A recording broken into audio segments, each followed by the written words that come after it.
Chapter 23. The Great Apostasy is Soon to be Realized. In 1903, when the Living Temple was published and instigated the controversy over the personality of God, Sister White was faithfully obeying the command of the Great Commander. She was called by the words, "Meet it." She faced this controversy by writing numerous letters to many people in the field. In these letters, we trace the prophetic insight of the future of the Seventh-day Adventist Church. One example is the correspondence between Sister White and her son, William White. On November 26, 1905, there was a great health conference in College View, Nebraska, where many medical missionary workers met together. William White was there, and he had a short 30-minute public talk. Afterwards, he wrote a letter to his mother regarding his impressions from the conference. Here's part of that letter. Sabbath morning, I had opportunity to speak about 30 minutes. In my remarks, I referred to the history of the Christian church. They began with pure principles, but through the attacks of Satan, they became backslidden and departed from those principles. I pointed out that the only hope for the Seventh-day Adventist Church was to adhere to first principles. I then referred to the order in which the enemy is attacking our work. His first effort was to destroy union and establish separation.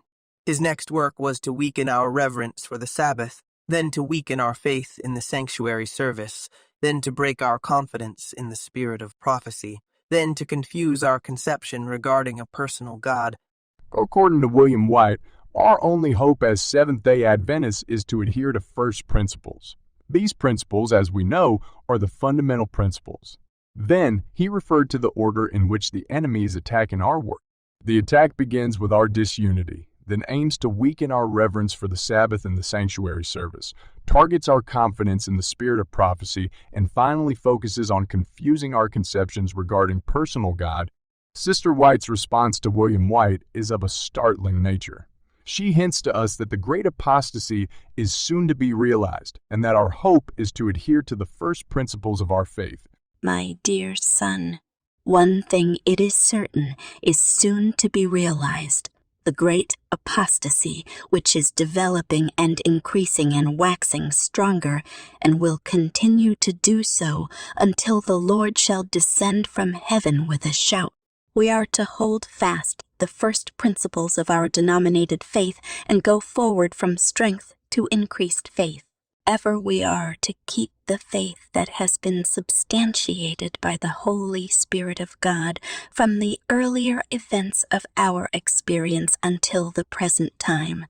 We need now larger breadth and deeper, more earnest, unwavering faith in the leadings of the Holy Spirit.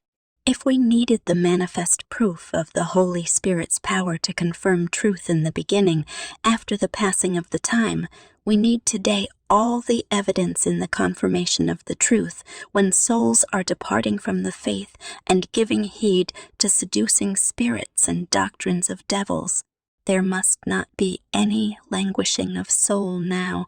If ever there was a period of time when we needed the Holy Spirit's power in our discourses, in our prayers, in every action proposed, it is now. We are not to stop at the first experience, but while we bear the same message to the people, this message is to be strengthened and enlarged. We are to see and realize the importance of the message made certain by its divine origin. We are to follow on to know the Lord, that we may know that his going forth is prepared as the morning. Our souls need the quickening from the source of all power. We may be strengthened and confirmed in the past experience that holds us to the essential points of truth which have made us what we are, Seventh-day Adventists. The past 50 years have not dimmed one jot or principle of our faith as we received the great and wonderful evidences that were made certain to us in 1844 after the passing of the time. The languishing souls are to be confirmed and quickened according to his word. And many of the ministers of the gospel and the Lord's physicians will have their languishing souls quickened according to the word. Not a word is changed or denied. That which the Holy Spirit testified to as truth after the passing of the time, in our great disappointment, is the solid foundation of truth. Pillars of truth were revealed, and we accepted the foundation principles that have made us what we are, Seventh-day Adventists, keeping the commandments of God and having the faith of Jesus. This letter is startling because it is an answer to the order of how the enemy is attacking our work. Sister White is well aware of these attacks, and she presented the problem in its correct light, also showing us what we shall do to prevent Satan's attacks on us. The enemy wants to confuse our conception regarding a personal God. This is the very point of great apostasy that is soon to be realized and has been, quote, developing and increasing and waxing stronger and will continue to do so until the Lord shall descend from heaven with a shout, end quote. This is the apostasy we are experiencing today. What is our hope against this deception and great apostasy?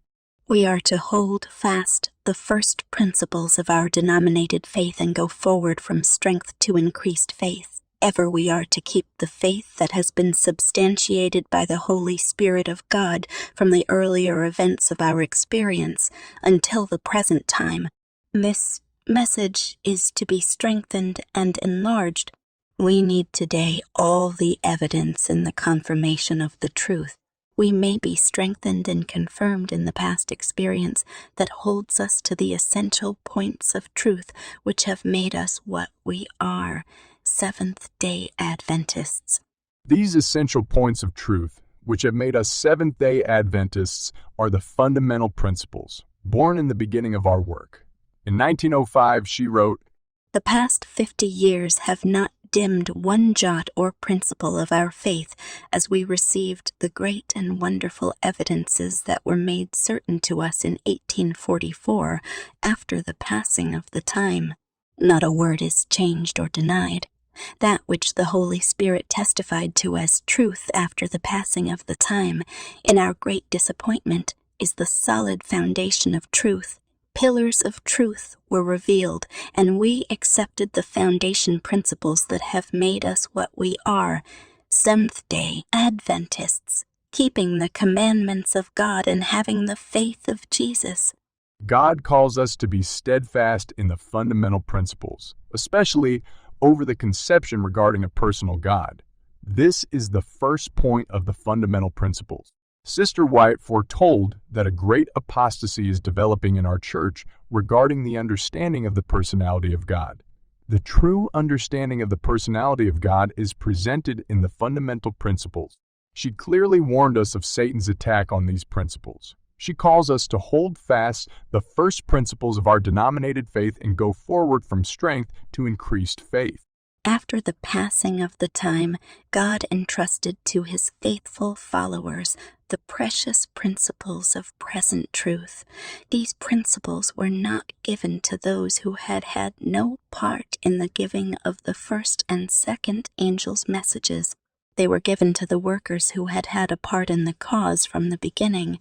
Those who passed through these experiences are to be as firm as a rock to the principles that have made us Seventh-day Adventists. They are to be workers together with God, binding up the testimony and sealing the law among his disciples. Those who took part in the establishment of our work upon the foundation of Bible truth, those who know the waymarks that have pointed out the right path, are to be regarded as workers of the highest value. They can speak from personal experience regarding the truths entrusted to them. These men are not to permit their faith to be changed to infidelity. They are not to permit the banner of the third angel to be taken from their hands. They are to hold the beginning of their confidence firm unto the end. The Lord has declared that the history of the past shall be rehearsed as we enter upon the closing work. Every truth that he has given for these last days is to be proclaimed to the world. Every pillar that he has established is to be strengthened. We cannot now step off the foundation that God has established. We cannot now enter into any new organization, for this would mean apostasy from the truth. Stepping off of the foundation that God has established means entering into new organization. This is apostasy from the truth. Comparing the fundamental principles of the past with current Trinitarian fundamental beliefs, it's evident we're in a state of apostasy. Ellen White prophesied that this apostasy will be developing and increasing and waxing stronger, and will continue to do so until the Lord shall descend from heaven with a shout.